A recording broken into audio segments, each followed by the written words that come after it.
Hey everyone, welcome back to my channel. Today, we are diving into a vital topic that I know many of you are interested in. Why only a few people are successful, despite the abundance of books and resources that claim to teach you how to achieve success.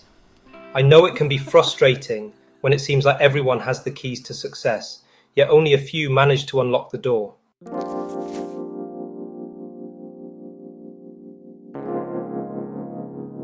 Why only a few are successful, despite the presence of many books around the world that teach how to be successful. Walk into any bookstore today, and you'll certainly find tons of books that teach how to be successful, proudly displayed on the shelves. These books claim to hold secrets to the hidden and not so hidden secrets of the most successful people today. Some of these books are direct how-tos, such as how to be successful, how to become a millionaire, how to create wealth, how to build a successful business, etc. Others have less straightforward titles that don't directly portray their content. These are popular books by famous authors, and you've probably heard about and read at least one of these books. Although you would admit that the contents are rich, inspiring, educative, and eye-opening, would you sincerely answer yes if I asked if the books have significantly affected your life and made you successful, or at least put you on track for success? No doubt, there are plenty of people whose books that teach success truly transformed their life or their way of thinking. However, the ratio of these plenty people when compared to the world population is significantly low, probably as low as 1 in 1,000 people who have read a book on success have actually gone on to achieve success. In America, for instance, there are less than 20 million millionaires and even much fewer billionaires, with less than 1,000 Americans boasting a net worth of over $1 billion out of the over 300 million Americans. Let's look at the broader range. According to Forbes, there were 2,095 billionaires in the world as of March 2020. How does it compare to the world population of over 7 billion? A tiny fraction. Do these mean that these books are ineffective at what they claim they do? Or are there any underlying reasons why successful people are still very few compared to unsuccessful people, despite the thousands of books that teach success in today's market? A lot of people have this question in mind.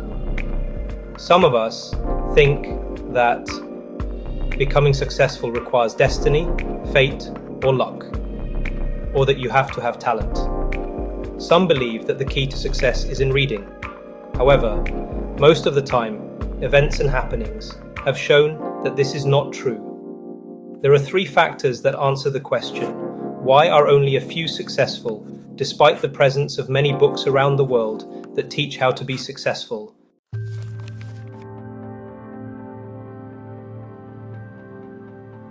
Factor 1. The determinants of success. There is little or no truth in the popular belief that the result of everything is directly proportional to effort. There are many factors aside from efforts which are outside our control and are equally just as important for achieving success. While it's highly admirable that a lot of successful people are capable, intelligent, and smart, and have other positive attributes, nobody can teach us to be successful or how to take advantage of every single opportunity that presents itself. Half the time, we cannot even comprehend what lies ahead of us. That's the way humans are built. Nobody can know everything. Some successful people also do us a disservice by promoting their stories of how determined, focused, and devoted to what they did. The truth is, there are many others too who are even as or even more determined, focused, and devoted, but they were unable to achieve little or no success. How, then, do people get rich? People get rich in any one of the following ways. Some were born to rich parents or families. Some had the right idea at the right time, the chance to execute it, and the right connections. Success is a complex phenomenon that's not tied solely to how many books about success someone reads. There are some factors that also determine whether someone will be successful or not. They are intelligent. This is an internal factor and can be controlled to an extent. Hard work and persistence. This deals with the amount of effort and continuity put into work. This is an external factor that can be fully controlled. Privilege. For instance, people who are born rich. This is an external factor that can't be controlled. Privilege means several things. For instance, it could be wealth, influence, access, or connection. If two people are randomly born, let's say one in the US and the other in Djibouti, the chances that the former person will succeed on average are far above the second. Considering that the per capita GDP in the US is many folds that of Djibouti, it's much more advanced in terms of technology and infrastructure. The person born in the US will certainly have access to good schools, a safer pre-adult life, a working healthcare system, and exposure to many enabling things. Luck. This is somewhat tied to privilege. Luck could come in the form of having the right idea at the right time, or having opportunities to showcase your talents. It is an external factor that can't be controlled. Of all the above factors, only hard work and persistence are completely in someone's control. People are born with varying levels of intelligence, and even people who are highly gifted are usually gifted in one or two particular fields. To further emphasize privilege and hard work, let's look at the early lives of one of the richest men in the world. Bill Gates was exposed to several great opportunities from a tender age. At the age of 13 in 1969, his private school in Seattle had a computer room with a teletype machine attached to a mainframe downtown. People who played on the machine could do real-time programming. For comparison, in that same 1969, a whopping 99% of the universities didn't have a teletype machine. Now that's a privilege. Fast forward to when he was around 15 years old. Paul Allen, his classmate, learned that there was a mainframe at the University of Washington that was never in use between 2 a.m. and 6 a.m. As a result, they woke at 1:30 every morning, walked a mile, and programmed for hours. At the time, Bill Gates was 20. He had garnered the maximum amount of experience as someone who spent his entire life being programmers. It was an incredible head start given to him first by privilege and then hard work. Some people make up for the lack of one of the factors by leveraging on others. However, success can never be achieved based on just these four factors. In other words, you are unlikely to succeed if you are intelligent and privileged, but can't put in the required hard work and persistence. You are extremely hardworking, but not intelligent enough. You are fairly intelligent, work around the clock, and have access to all or any resources, but you're not at the right place at the right time.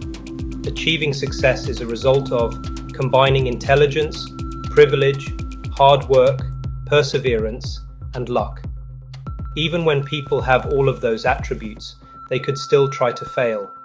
Sometimes because they made mistakes, and sometimes for reasons that are out of their control.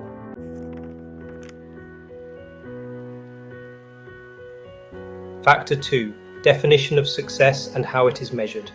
First of all, everyone has different definitions of success. Success to you might not necessarily be success to another person.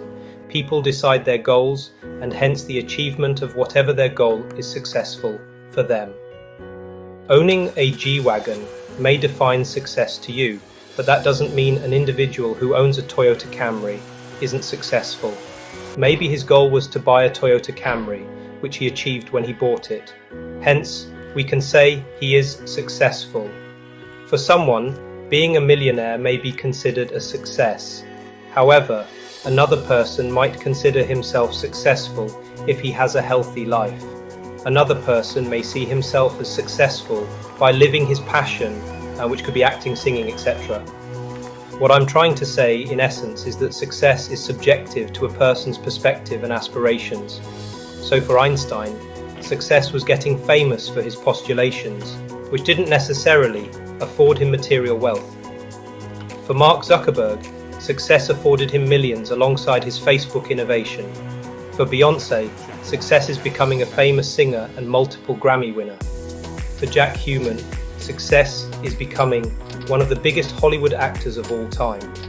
Success in this might not be amassing the Bill Gates, Elon Musk, or Jeff Bezos kind of wealth. Success has no universal measurement.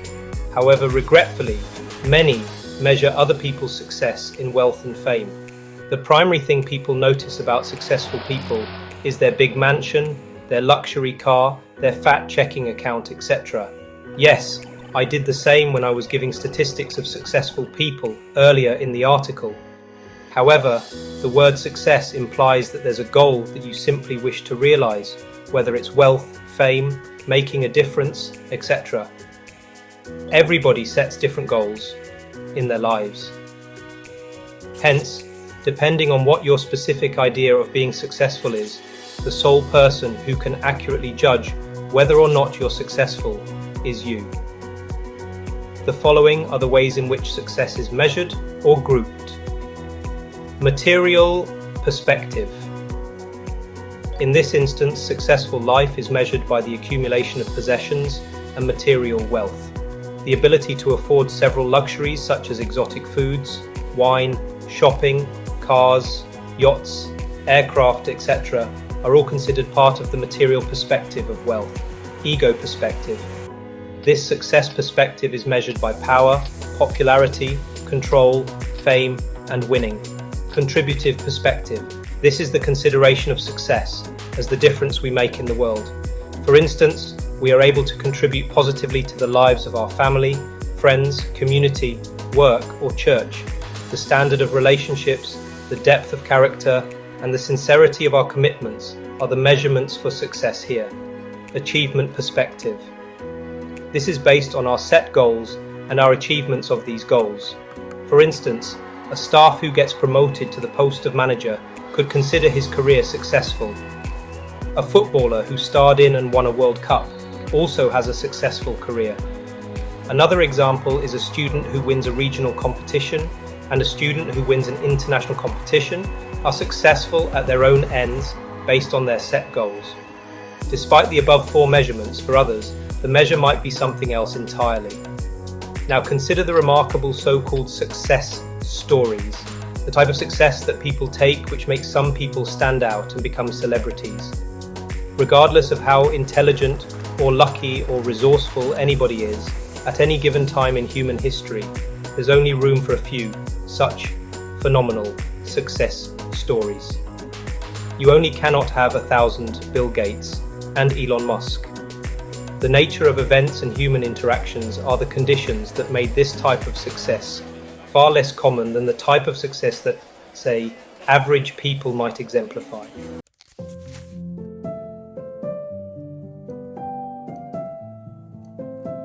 Factor 3. Practicing what you read.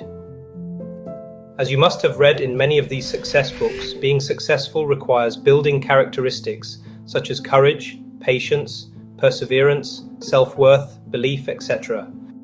Most of the authors would tell you that you must be someone who doesn't get disheartened by failure and must not be afraid to take on your fears. They also tell you that you must go that extra mile, although it might be difficult to cross some hurdles. Despite the many things we've read in these books, how many of us have judiciously put them into practice? How many have tried to put them into practice, failed and given up? Just gave up because they felt it wasn't working. Reading these books does not guarantee success. Neither does practicing what it says. However, practicing what it says would definitely give you a good head start in your race to be successful, no matter your definition of success.